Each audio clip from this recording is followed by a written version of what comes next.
Taruh kamera yuk. Angkat nih. Belumnya angkat.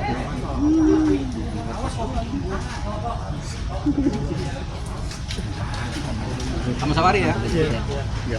Nah, gimana sama Safari? Oke. Taruh.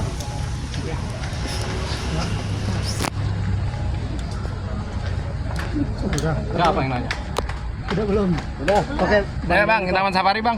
Ya. terkait heboh nih Bang, artinya pengakuan dari para pemain sirkus Pemain di sirkus. Taman Safari akhirnya muncul ke publik. Nah, Abang sendiri melihatnya seperti apa sih Bang?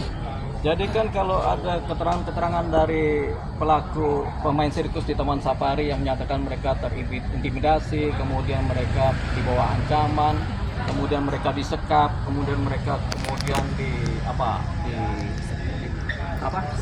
disetrum. Itu adalah tindak pidana semua. Tapi ini tindak pidana ini kan mereka sudah ngadu.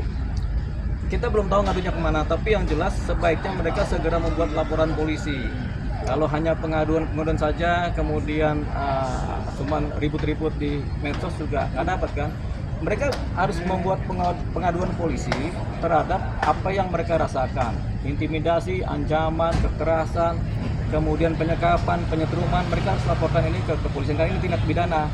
Nah, atau juga polisi bergerak atas dasar cerita-cerita mereka, polisi kemudian bekerja mencari tahu dan membuat laporan tipe A, laporan pendapatan pihak penyidik supaya ini diproses begitu. Karena nggak mungkin cerita-cerita seperti ini cuma cerita aja, pasti ada dasar-dasarnya, ada bukti-buktinya, ada fakta-faktanya. Jadi ini harus diproses secara hukum intinya.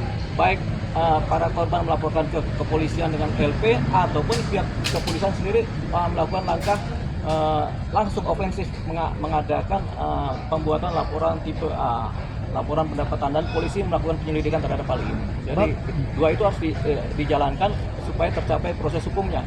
Bang, kejadiannya kan sangat lama nih Bang, artinya ada luarsa nggak sih Bang ketika harus melaporkan ke pihak kepolisian sendiri? Ini kan kejadian pasti berjalan terus, nggak mungkin sangat lama, pasti sampai hari ini, sampai kemarin pasti ada.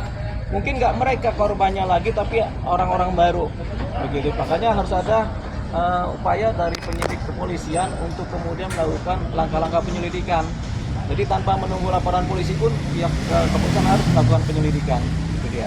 Bang, termasuk melanggar hak asasi manusia juga nggak sih Bang? Iya dong. Kalau ada kekerasan, pengancaman, penyekapan itu melanggar hak asasi manusia udah pasti. Gitu. Apakah bisa melapor ke Komnas HAM juga Bang? Komnas HAM udah pasti. Jadi kan mereka lapornya ke Komnas HAM kalau nggak salah. Iya. Ya sudah benar itu mereka lakukan. Tinggal Komnas HAM kemudian melakukan penyelidikan. Selain melakukan penyelidikan, Komnas HAM juga memberitahukan ini kepada aparat kepolisian supaya ini ditindaklanjuti. Pasti kejadiannya nggak bisa kadaluarsa karena kan mungkin 10 tahun yang lalu terjadi, 5 tahun yang lalu terjadi, bahkan kemarin baru terjadi kan begitu. Bang, secara